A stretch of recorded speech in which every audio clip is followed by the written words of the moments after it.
Bismillahirrahmanirrahim. Assalamualaikum warahmatullahi wabarakatuh. Alhamdulillah wassalatu wassalamu ala Rasulillah wa ala alihi wa sahbihi wa man walah wa ba'du. Fa ya ibadallah usi nafsi wa iyyakum bitaqwallahi faqad fazal muttaqun fala tamutunna illa wa antum muslimun. Faqala ta'ala ya ayyuhalladzina amanu taqullaha haqqa tuqatih wa la tamutunna illa wa antum muslimun. Teman-teman sekalian, saudara-saudariku, alhamdulillah kembali kita diberikan nikmat oleh Allah Subhanahu wa taala. Yang paling besar adalah nikmat hidup sampai saat ini. Karena di antara saudara-saudari kita ada yang telah kembali kepada Allah Subhanahu wa taala, dan kita doakan semoga seluruhnya jika dia muslim diampuni dosa-dosanya oleh Allah Subhanahu wa taala, dan mudah-mudahan juga diberikan rahmat oleh Allah dan diterima semua amal salehnya. Untuk kita yang masih hidup, perbedaan aktivitas, profesi itu hanya muka dunia saja. Toh seluruhnya itu peluang untuk beramal saleh. Saya lihat sebagian teman-teman kemarin ada yang dilantik di dewan, ada yang sebagian lagi beraktivitas, ada yang ke Palu, ada yang ke beberapa tempat, ada yang berdagang, berbisnis. Itu hanya muka dunia saja gitu. Ya, pada akhirnya itu adalah peluang untuk beramal saleh. Jadi dimanapun kita beraktivitas, maka tenunlah kebaikan di situ, karena mungkin Allah berikan amanah di situ kita bisa berbuat baik, dan di situ surga yang bisa kita raih. Maka jangan sampai ketika Allah titipkan kita sia-siakan peluang itu, karena tidak semua orang bisa mendapati itu semua. Saya turut mendoakan apapun yang kita kerjakan semoga diberkahi oleh Allah Subhanahu wa taala. Teman-teman sekalian, hari ini saya spesial ingin berikan kesempatan untuk diskusi kita. Kita tanya jawab hari ini supaya lebih luas dan ada jeda dulu dari apa yang kita bahas dari tema-tema yang lalu, sehingga barangkali temanya bisa lebih meluas untuk diskusi, dan persoalan-persoalan yang kita hadapi mungkin bisa lebih banyak di-share dan diberikan solusinya berdasarkan pandangan Al-Quran dan Sunnah Rasulullah SAW. Sebelum kita buka untuk diskusi ini, tadi dibacakan Al-Fatihah. Saya sedikit saja ingin share dari tinjauan ilmu Al-Qurannya. Al-Fatihah itu satu surat yang sangat istimewa di dalam Al-Quran. Semua punya keistimewaan surah Al-Quran tanpa kecuali. An-Nur itu surah cahaya. Jadi kalau teman-teman ingin dibimbing oleh Allah punya cahaya dalam hidup, ya cahaya dalam berperilaku, bagaimana Allah membimbing kita supaya pandangan kita dapat bimbingan dari Allah, pendengaran dapat bimbingan. Itu ada 10 bimbingan utama di surah An-Nur. Ada cahaya di alam kubur, itu surah Al-Mulk. Orang yang biasa senang baca surah Al-Mulk, nanti itu diberikan cahaya ketika dia masuk di alam kuburnya. Silakan kalau nggak percaya buktikan rajin Al-Mulk, nanti saat masuk ke alam kubur akan terasa gitu. Kemudian ada lagi yang saat di hari kiamat, surah Al-Baqarah dengan Ali Imran. Al-Baqarah Ali Imran itu spesial, dia bisa jadi pelindung saat ketegangan hisab. Ada yang suasana tegang, orang udah nggak peduli, yang penting pengen dihisab aja. Ya, nanti ada 7 golongan santai aja, tapi di tenda besar. Santai. Ya, sab'atun yadhilluhumullahu fi dhillin yauma la dhilla illa dhilluh. Ada 7 golongan yang saat di hari kiamat tenang aja mendapat naungan Allah, saat semua umumnya orang gelisah. 7 golongan ini ada al-imamul adil, imam yang adil. Ada kemudian yang paling indah itu rajulun, seorang laki-laki, atau syambun qalbuhu muta'alliqan bil masajid. Ada orang yang lekat dengan rumah Allah. Jadi pengennya tuh ke masjid, pengen baca Quran di masjid, pengen itikaf. Ada syabani yatahabbani fillah, 2 orang yang bersahabat karena Allah. Cari sahabat-sahabat yang dekat tuh bisa saling mengingatkan, itu bersahabat sampai ke surga nantinya. Ada hadisnya. Ya, misalnya yang perempuan akhwat dengan akhwat, yang laki-laki ngingetin, yuk bangun tahajud yuk, gitu kan? Yuk baca Al-Quran, ayo kita ke majlis ilmu. Terus kalau ada berbuat yang kurang diingatkan, itu nanti di akhirat disatukan bahkan sebelum dihisab. Santai. Nah, tapi itu tendanya besar. Keluar dari tenda itu mustahil. Tapi ada 1 golongan yang bisa jalan-jalan saat hisab. Keluar dari tenda itu jalan aja. Dialah pecinta Al-Baqarah dan Ali Imran. Ahli Al-Baqarah dan Ali Imran. Hadisnya sahih di Al-Bukhari. Ka'annahuma ghamamatan. Orang yang sering baca. Bukan spesifik hafal ya. Ingat, bahkan baca. Dia mencintai Al-Baqarah, cinta Ali Imran. Sebelum tidur dia baca. Dia telaah itu. Itu nanti keduanya menjadi pelindung. Ka'annahuma ghamamatan. Jadi saat lelah, penat, padat, panas, itu jadi pelindung di atas kepala ya. Nah, kalau Anda punya bukunya Al-Imam An-Nawawi, namanya At-Tibyan fi Adab Hamalatil Quran. Jadi sebelum menulis Al-Arba'in 42 hadis, pernah dengar? Ada Riyadus Shalihin 1896 hadis. Beliau menulis namanya At-Tibyan fi Adab Hamalatil Quran. Bagaimana bercengkrama dengan Al-Quran. Ada petunjuknya. Nanti ada di halaman 52 terbitan Darun Nafais paling kanan pertengahan. Itu dikisahkan orang yang senang sebelum tidur baca Al-Baqarah. Saking senangnya di kebiasaan. Dan itu saking dekatnya dengan surat itu, dia tertidur satu masa belum sempat baca Al-Baqarah. Tiba-tiba dalam tidurnya kaget, dia bangun mimpi, terus tangannya tersenggol kawannya. Kawannya kaget, bangun juga, dia tanya, "Mas Bika, kenapa kamu begini?" Kata kawan yang tadi, "Wallahi ra'aitul fil manam laqad natahatnil baqarah." Tadi saya di mimpi, di tidur saya mimpi, saya diseruduk Al-Baqarah. Al-Baqarah kan sapi betina gitu kan. Nah, diseruduk, bangun, kamu belum baca saya gitu. Nah, itu sampai begitunya gitu ya. Jadi kalau Allah sudah sayang dengan seorang hamba, terus dia dekat dengan Al-Quran, maka Al-Quran itu akan menjaga kita. Nah, Al-Fatihah dia spesial. Al-Fatihah itu kan ada alnya ya. Ya. Fatihah itu artinya pembuka. Oh, ini kelihatan? Belum saya tulis. Masya Allah, imannya kuat banget, belum ditulis udah kelihatan. Wah, luar biasa. Ya, semoga Allah ampuni dosa kita. Fatihah. Oke. Sini baik-baik, fokus. Fatihah itu artinya pembuka, bukan sekedar pembuka, tapi pembuka semua ragam kebaikan. Semua jenis kebaikan.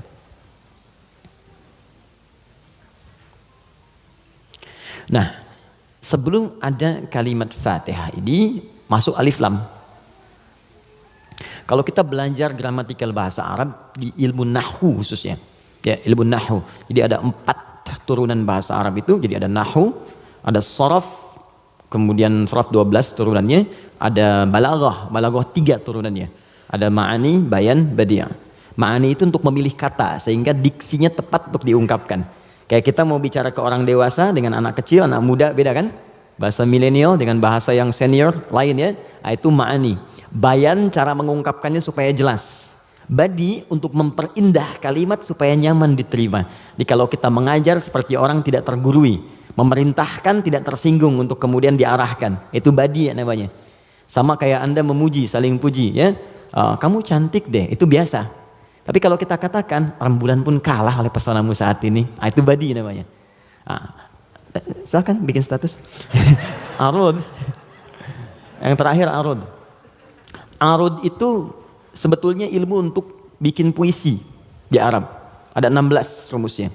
16. Jadi disebut bahar namanya. Ada tawil, tawilun lahudun al-buhuri fadailu fa'ulun mafa'ilun fa'ulun mafa'ilu. Ada rajaz. Ya mustaf'ilun mustaf'ilun mustaf'ilun mustaf'ilun mustaf'ilun mustaf'ilun. Sautus safiril bulbuli hayyaja qalbi thamili al-ma'u wa zahrum ma'a zahri lahdil muqali fa anta yasali dari wa sayyidi wa maulali fa kam tayyibuli wa zaidun uqayqali qataftuhu min wadatin fi hadhar rajuli fa qala la la la faqad ghada muharwili wal walad wali ya wailali fa qultu la tuwalwili fa bayyinu lu'lu ali qalat lahu hina kadza in radidul muqali kahatan ka khailali tabtabitam tabtabuli. Coba diulang. Itu orang Arab. Cuma nanti belakangan itu bisa jadi rumus untuk bisa membedakan cara baca Quran dengan cara bacaan di luar Quran. Bisa. Di puisi itu kan puisi Arab ada qasidah namanya. Ya qasidah itu asalnya bukan yang pakai rebana, bukan. Ya qasidah itu kalau puisi ada 7 bait disebut qasidah. Misal, rumusnya madid, mufa'alatun fa'ilatun tala'al badru 'alaina min thaniyatil wada', itu asalnya qasidah. Dari bait puisi rumusnya madid. Ya, tapi orang jahiliyah dulu pun saat masuk Islam itu nggak pernah baca Quran dengan langgam-langgam ini. Ya pernah ada riwayat sampai Nabi misalnya imam baca Quran dengan madid. Ya, tala'al badru 'alaina wadduha wal laili idza saja. Kan enggak kan? Jadi sejahiliyah-jahiliyah mereka pun itu nggak pernah digunakan langgam ini untuk baca Al-Quran karena memang beda. Jadi kaidah makanya nggak bisa musik misalnya sekarang lagunya dipakai untuk baca Quran, itu nggak bisa. Karena beda ininya, frekuensinya lain. Gak ada kan imam baca sekarang, iyyaka na'budu wa iyyaka nasta'in, gak ada kan? Ya, bisa sih bisa, cuman enggak gitu ya. Kan gak enak kedengarannya. Itu ilmunya arud namanya. Dan ini ilmu bisa digunakan untuk mengukur pahala yang diberikan oleh Allah. Nanti lain waktu kita bahas. Nah, di ilmu nahwu ada al. Al ini punya dua arti secara umum.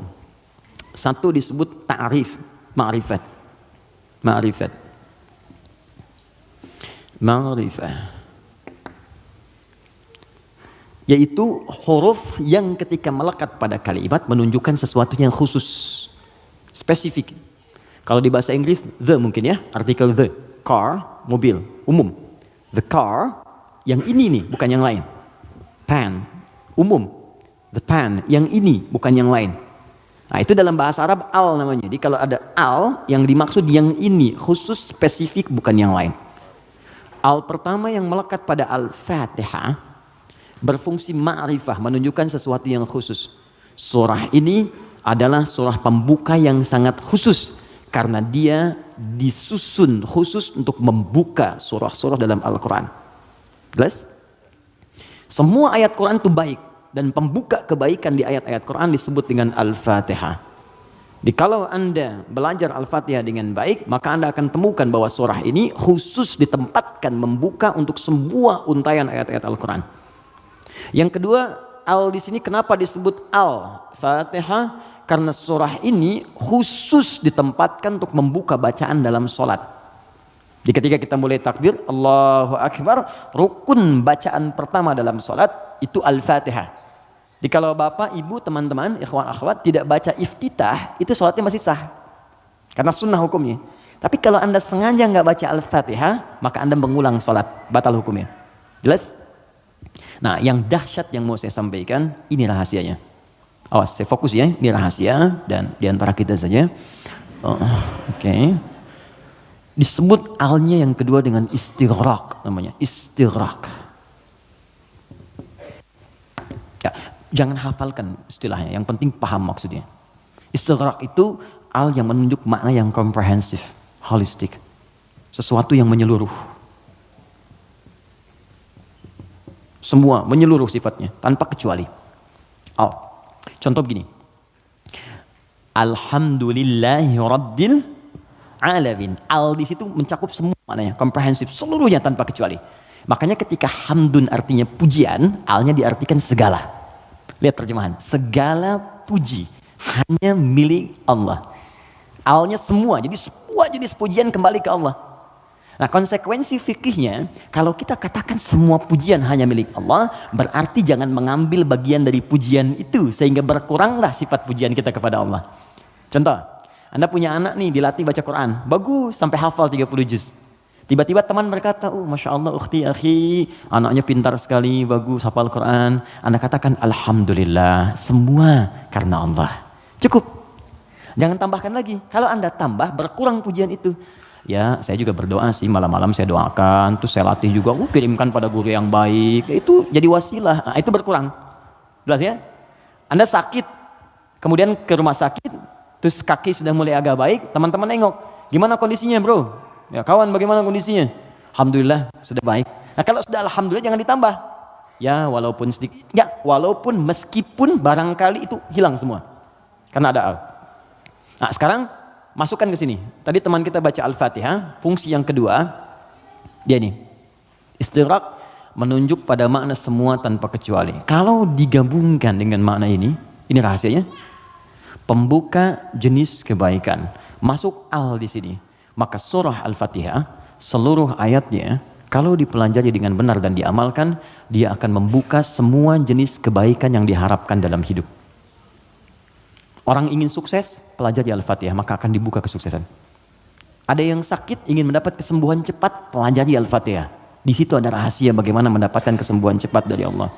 Orang ingin rezeki, ingin ilmu, pelajari Al-Fatihah. Maka di situ ada nilai-nilai kebaikan yang cepat dibuka. Makanya satu-satunya surah dalam Al-Quran yang banyak namanya sesuai dengan objek kebaikannya hanya Al-Fatihah. Dia disebut Asy-Syifa karena di dalamnya ada kandungan untuk mempercepat datangnya kesembuhan dari Allah. Ada kepala suku di Arab dulu tersengat kalajengking Arab. Racun masuk ke dalam sampai sekarat. Secara medis nggak bisa, semua angkat tangan. Datang rombongan sahabat, yang tadinya mampir ditolak, kemudian dikejar. Ada nggak yang bisa menyembuhkan di antara kalian? Satu orang mengangkat tangan. Kata orang ini, insya Allah, bukan saya akan sembuhkan kalau Allah berkehendak. Dibawa orang ini kemudian menghadap pada kepala suku tadi, dilihat kondisinya, dibacakan Al-Fatihah, hanya sekali baca, tidak diulang, tanpa wasilah apapun, begitu dibacakan, selesai baca, sembuh orangnya. Nah, ini pembuka semua jenis, makanya dalam setiap keadaan seringkali dibaca Al-Fatihah, Fatihah, Al-Fatihah. Tapi persoalannya, kok orang dulu bisa sekali baca sembuh, orang sekarang ratusan ribuan kali nggak sembuh-sembuh gitu. Persoalannya apa? Nah, rahasia Al-Fatihah ada di ayat kelimanya. Ini yang mau saya sampaikan, ini hadis qudsi di sini. Ya. Ayat kelima, yuk kalau kita hitung dari bismillah, bismillahirrahmanirrahim, alhamdulillahirabbil alamin, arrahmanirrahim, maliki yaumiddin. Kelima, iyyaka na'budu wa iyyaka nasta'in. Saya bacakan hadis qudsinya, ini yang mengiringi ayat ini saat diturunkan. An Abi Hurairah radhiyallahu taala anhu qala, dari riwayat sahabat Abu Hurairah, semoga Allah meridhai kepadanya, qala Rasulullah SAW, saya mendengar Rasulullah SAW berkata, qala Allah azza wa jalla, kata Nabi, saya mendengar Allah menyampaikan di hadis qudsi, qasamtu shalah baini wa baina abdi, saya bagi salat kepada dua bagian antara aku dengan hambaku, wali abdi ma sa'al, dan kalau hambaku benar menunaikan tugasnya, maka aku akan kabulkan apapun yang ia minta pada saat itu. Nah, ketika menyebut kalimat salat, ternyata yang disebut Al-Fatihah. Idza qala al-'abdu, jika seorang hamba benar membaca alhamdulillahi rabbil alamin, qala Allahu azza wa jalla, maka Allah akan menjawab, hamadani 'abdi, hambaku sedang memujiku sekarang. Idza qala al-'abdu ar-rahmanir rahim, jika seorang hamba berkata ar-rahmanir rahim, qala Allahu azza wa jalla, Allah menjawab, asna alayya 'abdi, hambaku sedang menyanjungku sekarang. Idza qala al-'abdu maliki yaumiddin, jika hamba membaca maliki yaumiddin, qala Allahu azza wa jalla majjadani 'abdi, maka Allah langsung menjawab, hambaku sedang mengagungkanku sekarang.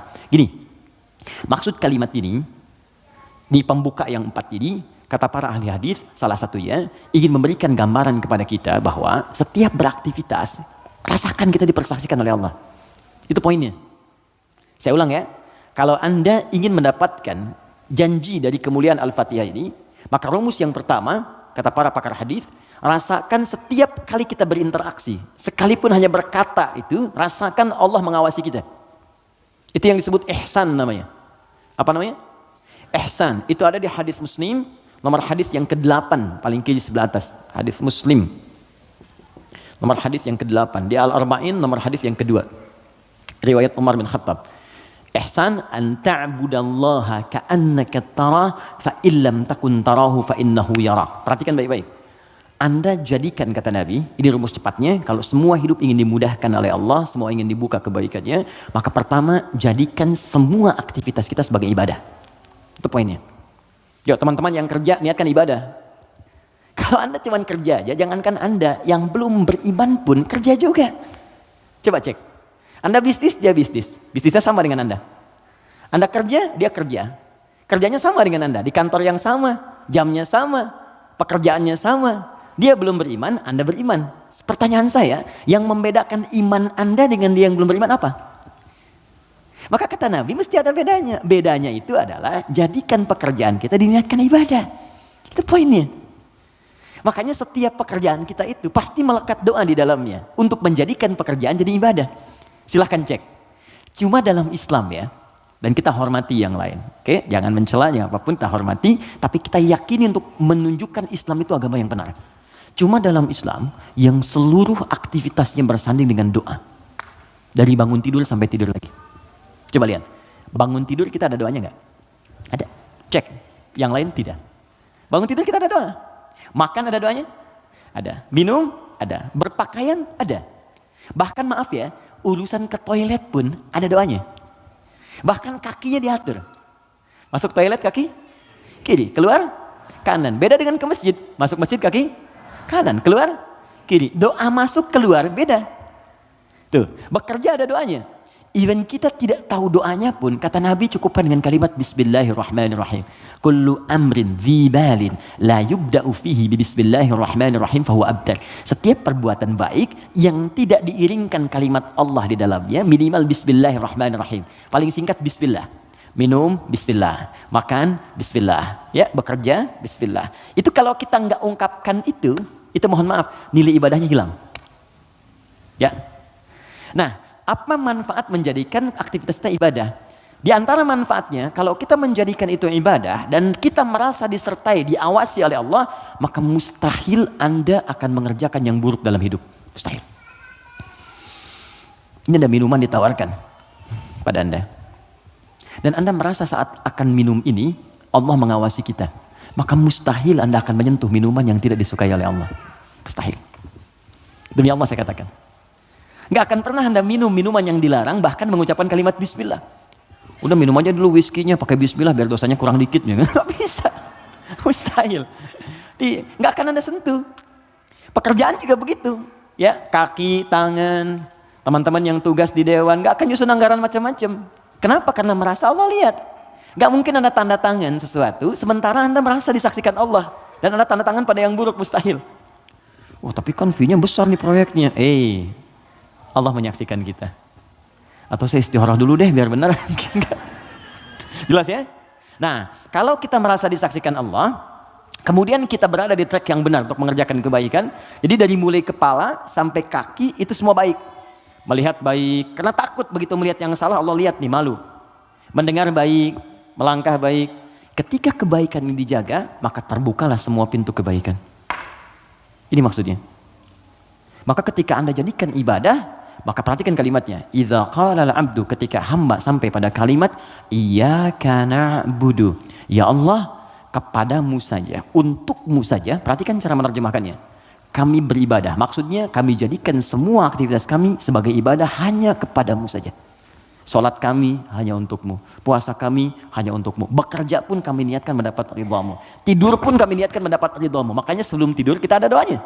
Kan? Jika Anda benar mengucapkan kalimat ini, iyyaka na'budu, dan kita praktekkan dalam hidup, perhatikan.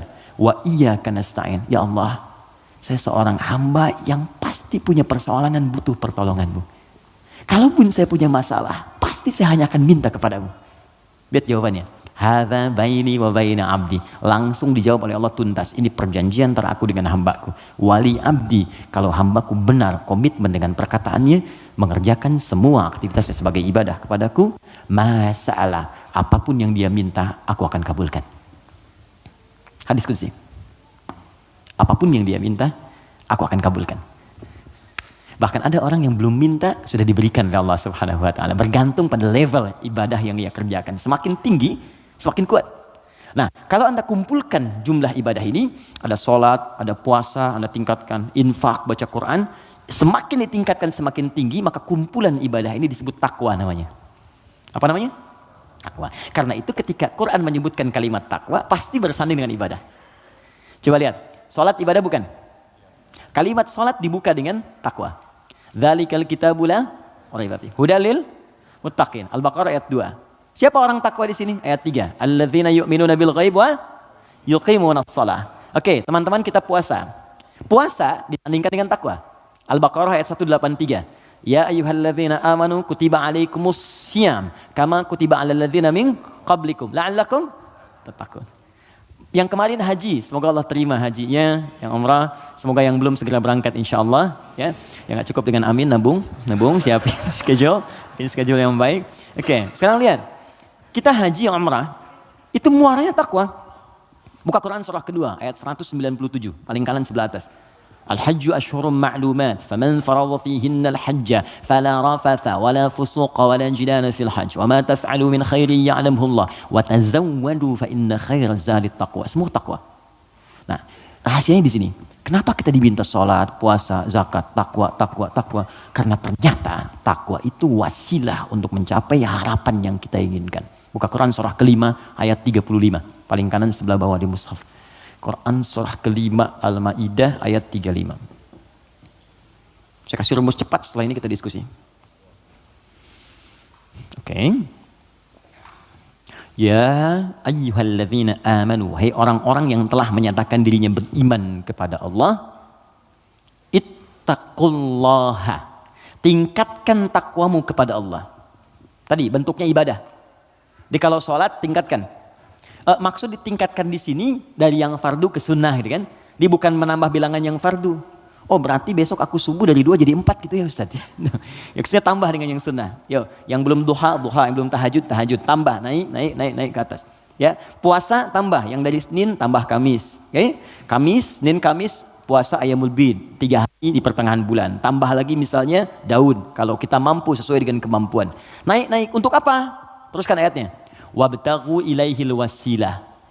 Takwa itu gunakan sebagai wasilah untuk meminta kepada Allah apa yang kau harapkan. Teman-teman mau minta apa? Sukses di karir? Nyaman di rumah tangga? Anak-anak sehat? Pintar? Hafal Quran? Kalau Anda punya permohonan tertentu kata Allah, maka sebelum memohon, cari dulu wasilah takwa. Beramal dulu. Dan niatkan amalan itu untuk mewujudkan apa yang ingin Anda mohonkan tadi. Itu rumus. Makanya banyak orang yang mengerjakan ibadah itu diisi dengan doa permohonan. Puncaknya sholat. Makanya sholat disebut sholat karena banyak doa di dalamnya. Coba lihat, waktu kita diminta sholat. Mu'adzan itu pengumumannya, kan itu membuat kalimat bukan cuma sholat. Saya tanya sebentar, yang pengen sukses boleh angkat tangan siapa? Oke. Ya, it's happening. Oke, yang pengen bahagia? Baik. Yang pengen sukses tapi nggak bahagia? Pilih mana? Sukses tapi nggak bahagia atau bahagia nggak sukses? Tidak ada pilihan ketiga dan nggak usah milih. Ini saya satu dulu. Oke, kalau Anda ingin keduanya, sukses dan bahagia, namanya falah di bahasa Arab. Apa namanya? Falahun. Kalau Anda genggam itu, digenggam, dan nggak mau Anda lepas, maka disebut aflah namanya. Aflah. Oke, sekarang lihat sini. Teman-teman masih ingat setiap hari kita sholat kan? Sebelum kita sholat ada tanda waktu sholat telah tiba. Apa tandanya? Adzan. Yuk kita lihat suara adzan. Begitu Allahu Akbar sampai ke kalimat hayya 'alas shalah. Ayo sholat. Terus Anda bertanya, kenapa saya sholat ya Allah? Kata Allah, saya nggak butuh sholatmu. Kamu nggak sholat pun tidak akan menurunkan statusnya sebagai Tuhan. Cuman kamu butuh dengan sholat itu wasilah untuk minta kepadaku. Kamu sholat hayya 'alas shalah karena kamu ingin dapat falah. Maka dalam suara adzan setelah hayya 'alas shalah apa kalimatnya? Hayya 'alal falah. Kalau sudah digenggam itu aflah namanya. Kata Allah, orang beriman pasti menggenggam kesuksesan. Itu pasti. Jadi kalau orang beriman sukses itu nggak aneh. Yang aneh itu beriman tapi nggak sukses. Aneh itu. Pasti ada yang kurang menerapkan nilai keimanannya. Makanya Allah turunkan surat orang beriman yang sukses itu. Quran surah ke-23. Al-Mu'minun. Perhatikan pembuka ayatnya. Qad aflahal mu'minun. Aflah. Kata Allah, orang beriman itu semuanya tanpa kecuali pasti akan menggenggam kesuksesan dan kebahagiaan dalam hidupnya. Walaupun definisi sukses itu bisa beda-beda. Bagi si fulan ketika aku mencapai posisi ini, bagi yang lain di sini pun aku sudah sukses. Ya, bahagia juga bisa lain-lain. Ya, orang berkata minum kopi udah bahagia, minum teh bahagia, bahagia itu begini, bahagia itu seperti ini. Tapi Quran tuh memberikan yang pasti gitu. Karena semua manusia itu relatif. Kata Allah, kalau engkau ingin menggenggam kebahagiaan itu, maka ini amalannya. Alladzina hum fi salatihim khashi'un, salat. Alladzina hum lizakati fa'ilun, zakat. Karena itu ketika teman-teman saya, Anda, kita semua diminta ibadah, maka cara berpikirnya jangan jadikan beban. Kalau jadi beban capek Anda. Suruh tahajud, capek ya, malas. Tapi kalau cara berpikirnya adalah mendapatkan apa yang kita harapkan, nih Allah janjikan, dikabulkan doa, dikasih kemudahan. Kalau cara berpikirnya ke situ, maka kita akan semangat bahkan menunggu ibadah itu tiba waktunya. Jelas? Nah, maka kalau teman-teman setiap kajian dengan ustadz manapun, siapapun, tadi ada yang bacakan Al-Fatihah seperti tadi, maka ingat-ingat, barangkali bukan Al-Fatihah yang dibacakan. Barangkali ada pengingat dari Allah, hey, dari sekian bacaan itu engkau bacakan 17 kali dalam sehari seumur hidup, maka berapa yang sudah engkau praktekkan? Apakah engkau merasa aku mengawasimu saat beraktivitas? Ataupun engkau merasa bahwa setiap ibadah itu bukan beban, tapi untuk mengabulkan apa yang engkau harapkan?